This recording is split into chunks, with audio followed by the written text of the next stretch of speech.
എല്ലാ പ്രശ്നങ്ങളിലും കൈയിട്ട് വാരുന്ന ഒരു ആളല്ല. അതായത് ഇപ്പം സോഷ്യൽ മീഡിയയിൽ ഞാൻ ഒരു വീഡിയോ ഞാൻ കണ്ടു.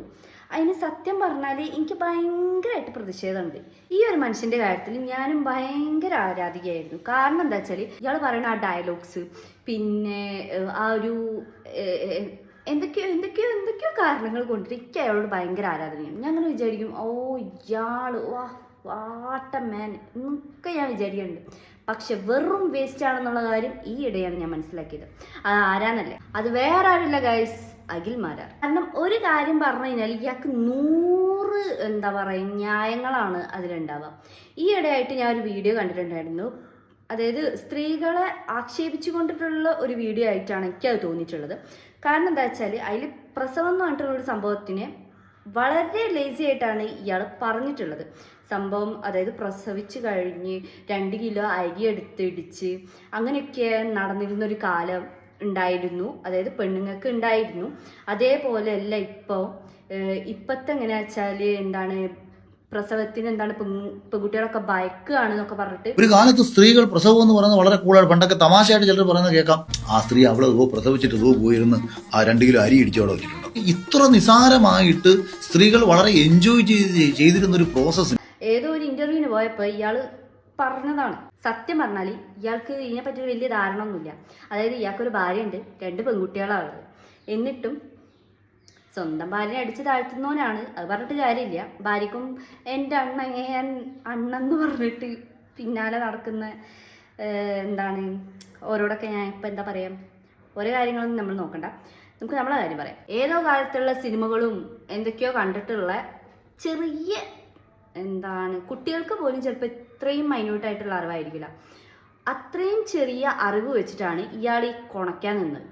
ലാസ്റ്റ് ആ ഒരു ഇൻ്റർവ്യൂ വീഡിയോ വൈറലായി. അല്ലാണ്ട് ഇയാൾക്കെതിരെയായ എല്ലാ പെൺകുട്ടികളും അല്ലെങ്കിൽ എല്ലാ ആണുങ്ങളും അതിൻ്റെ എതിരെയായിട്ടുള്ള വീഡിയോസ് ഇട്ടിട്ട് ഞാൻ കണ്ടിട്ടുണ്ട്.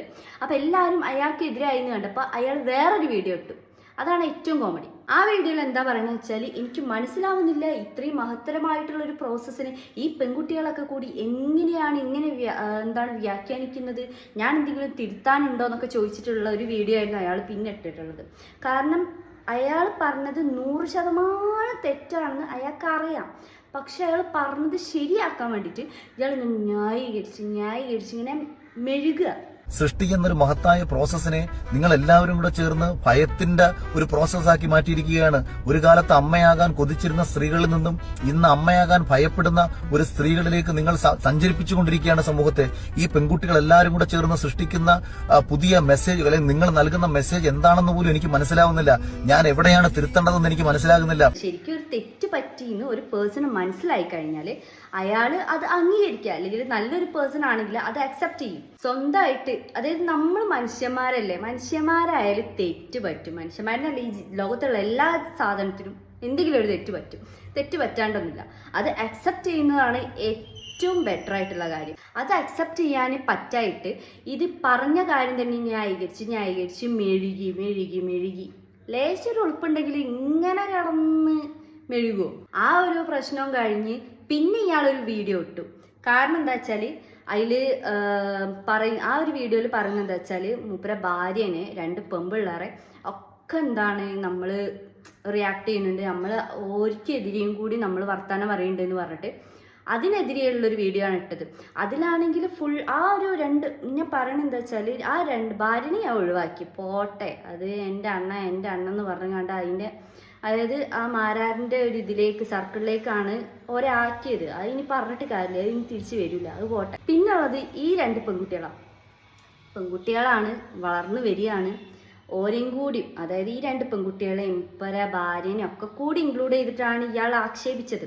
അത് ഈ പൊട്ടമാരി മനസ്സിലാവുന്നില്ല. എന്നിട്ട് ഈ പെൺകുട്ടികളുടെ മുന്നിൽ വെച്ചിട്ട് തന്നെയാണ് തോന്നിയാസങ്ങളാണ് ആ വീഡിയോയിൽ ഇയാൾ പറഞ്ഞിട്ടുള്ളത്. എന്താണ് പട്ടികൾ തൂറിയ ചന്തി ചെയ്യാത്ത പട്ടികൾ എന്നൊക്കെ പറഞ്ഞിട്ടാണ് പറയുന്നത് ഈ പിള്ളേരെ മുന്നിൽ വെച്ചിട്ട്. വരുന്ന കമന്റ് വായിക്കുക, അത് കുഴപ്പമില്ല മക്കളെ, നമ്മുടെ പറമ്പിൽ വന്ന് പട്ടികൾ തൂറി വെക്കാറില്ലേ, അതേ കണക്ക് കുറെ ആൾക്കാർ നമ്മളതങ്ങ് കോരി കളഞ്ഞിട്ട് അവന്മാരോട് ചന്തി ഇട്ടിട്ട് പോകാൻ പറഞ്ഞാൽ മതി. അതുകൊണ്ട് അതൊന്നും മൈൻഡ് ചെയ്യണ്ട. നിങ്ങളുടെ അച്ഛനും അമ്മയും പാതിരാത്രിക്ക് കിടക്കുന്ന സമയത്ത് ഒളിക്യാമറ വെച്ചിട്ട് അത് കണ്ടന്റ് ആക്കി ആഘോഷിക്കും. ചിലപ്പം അതിനുള്ളിൽ നടക്കുന്ന കാര്യങ്ങൾ മനോഹരമായ പല വിധത്തിലുള്ള കണ്ടന്റുകൾ കിട്ടും. അതെടുത്ത് വെച്ച് നിങ്ങളെ കണ്ടന്റ് ഉണ്ടാക്കി ആഘോഷിച്ചാൽ മതി. ഞങ്ങളെ പോലെ സന്തോഷത്തോടെ ജീവിക്കുന്ന ഒരു കുടുംബത്തെ എന്റെ അറിവിലോ എന്റെ കാഴ്ചയിലോ ഒരു പക്ഷേ നിങ്ങൾ ആരും കണ്ടിട്ടുണ്ടാവില്ല. എടോ, ഒരു പീരീഡ്സിന്റെ പെയിൻ എന്ന് പറഞ്ഞാൽ അത് അനുഭവിക്കുന്നവർക്കേ അത് മനസ്സിലാവുള്ളൂ. താൻ ചിലപ്പോൾ വീട്ടിലുള്ള തൻ്റെ ഭാര്യൻ്റെതോ അമ്മൻ്റെയോ പീരീഡ്സ് പെയിൻ കണ്ടിട്ടുണ്ടാവില്ല. അത് കണ്ടു വളർന്നെങ്കിൽ താൻ ആ പ്രസവം എന്ന് പറഞ്ഞ സംഭവം ഇത്രയും ലേസി ആയിട്ട് അല്ലെങ്കിൽ ഇത്രയും മഹത്തരമായിട്ടുള്ള പ്രോസസ്സിന്, താൻ നേരത്തെ പറഞ്ഞ പോലെ മഹത്തരമായിട്ടുള്ള പ്രോസസ്സിന് താൻ ഇത്ര വലിയൊരു ആക്ഷേപിക്കൽ അല്ലെങ്കിൽ അധിക്ഷേപിച്ചിട്ട് പറയൽ ഉണ്ടാവില്ല. തനിക്ക് വളർന്നു വരുന്നതും 2 പെൺകുട്ടികളാണെന്നുള്ള കാര്യം ഇയാൾ പലപ്പോഴും മറന്നുപോയിട്ടുണ്ട്. കാരണം എന്താ വെച്ചാൽ ഈ പെൺകുട്ടികൾ പീരീഡ്സ് ആവാനുള്ളതാണ്, പ്രസവിക്കാനുള്ളതാണ്. പീരീഡ് പെയിൻ എന്താണെന്ന് ചിലപ്പോൾ സ്വന്തം ഭാര്യന് വില വെക്കാത്ത ഇയാൾക്ക് അത് മനസ്സിലാവില്ല. പക്ഷേ മക്കളോട് സ്നേഹം ഉണ്ടെങ്കിൽ മക്കൾക്ക് ഈ ഒരു അവസ്ഥ വരുമ്പോൾ അയാൾക്കത് മനസ്സിലാവുള്ളൂ. അതായത് പീരീഡ് പെയിൻ തന്നെ ഓരോ പേഴ്സൺ, അതായത് പെൺകുട്ടികളിൽ ഓരോ പേഴ്സൺ ടു പേഴ്സൺ ഡിഫറെൻ്റ് ആണ്. അതായത് ചിലർക്ക് ഭയങ്കര വേദന ആയിരിക്കും. 1 to 5 days അല്ലെങ്കിൽ 1 to 7 days, അതായത് 1 week തന്നെ ഇവർ കണ്ടിന്യൂസ് ആയിട്ട് പെയിൻ വരുന്നവരുണ്ട്, ഫ്ലോ പോകുന്നവരുണ്ട്. അപ്പോൾ ഓരോ പേഴ്സൺസും ഇനി ചിലപ്പോൾ ഇതൊന്നും ഇല്ലാത്തവരും ഉണ്ട് കേട്ടോ. അതായത് കണ്ടിന്യൂസ് പെയിൻ ഉണ്ടാവില്ല. ചിലർക്ക് എപ്പോഴെങ്കിലും ഒരു പെയിൻ വന്നാലായി, ചിലർക്ക് തീരെ പെയിൻ ഉണ്ടാവില്ല. ഇങ്ങനത്തെ കുറേ ഡിഫറെൻറ്റ് പേഴ്സൺസ് അല്ലെങ്കിൽ ഡിഫറെൻ്റ് ആയിട്ടാണ് ഓരോ പെൺകുട്ടികൾക്കും പീരീഡ്സ് പോലും വരുന്നത്.